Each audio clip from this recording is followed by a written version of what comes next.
Hey traders, Raghee here, and in this free recap video on Tuesdays and Thursdays I do the open in the futures room.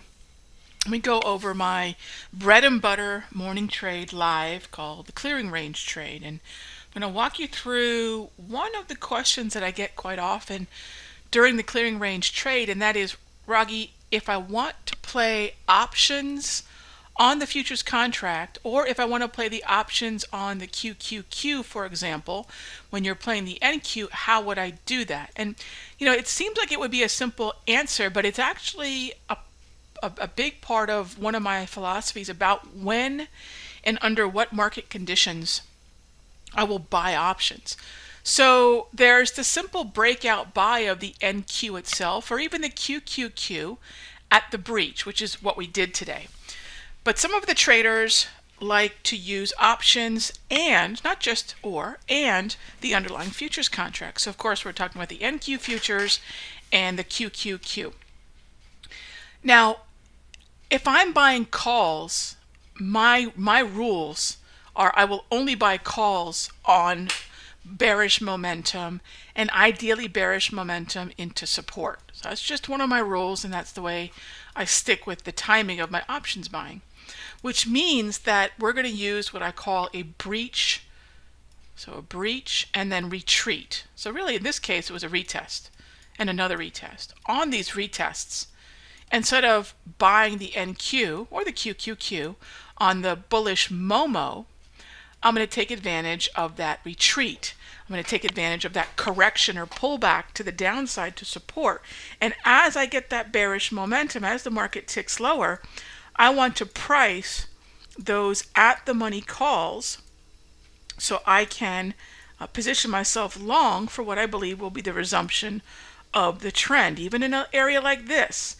Because anywhere between this area and this area on the clearing range trade is a valid buy zone. It's if we breach this area that the buy is no longer valid. So that's what I tell traders. It's actually pretty simple, and it's a very elegant way to position yourself long with the underlying futures options or QQQ options. And this isn't just for the NQ. This could be for any of the broader averages, the futures of the broader averages. Another question came up with the Russell, because the Russell not only breached, but then it retreated, and it retreated much more deeply into the zone, which is again fine. This level is the breach level, but this level here, down in here, that's the validity of the trade.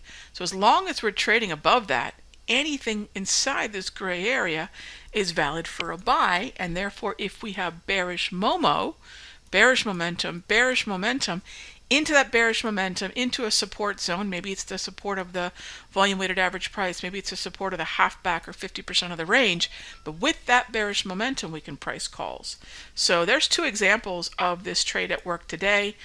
Really good trade for us, and I'll cover more about the management of this trade overall in the premium video. And I want to remind everybody that tomorrow, April 24, at 7 p.m. Central, 8 Eastern, we're going to be doing part 2, okay? Part 2 of the whole conversation about how do you track, follow, and capitalize on big money flow. So we're going to dive in deeper. This is not going to be rehashing of what we talked about in part 1. In fact, if you want to check out part 1, head on over to simplertrading.com/flow, and you can catch the replay, and then you can catch the part 2, so you have all the information you need in tomorrow's live webinar. So we're going to be talking about big money flow, how I measure it, why the tool that I use to measure it is the best tool to measure it with. And then once you know what tool to use and how to measure it, what do you do with that information? How do you capitalize on this? And this is going to be a big part of the conversation tomorrow at 7 p.m. Central. So check that out, register. Even if you can't attend it live, it is recorded. So if you head on over to simplertrading.com/clarity and register, as soon as the session is done, we get the recording out to you all. So I look forward to seeing you all tomorrow, and I'll see you in the next update.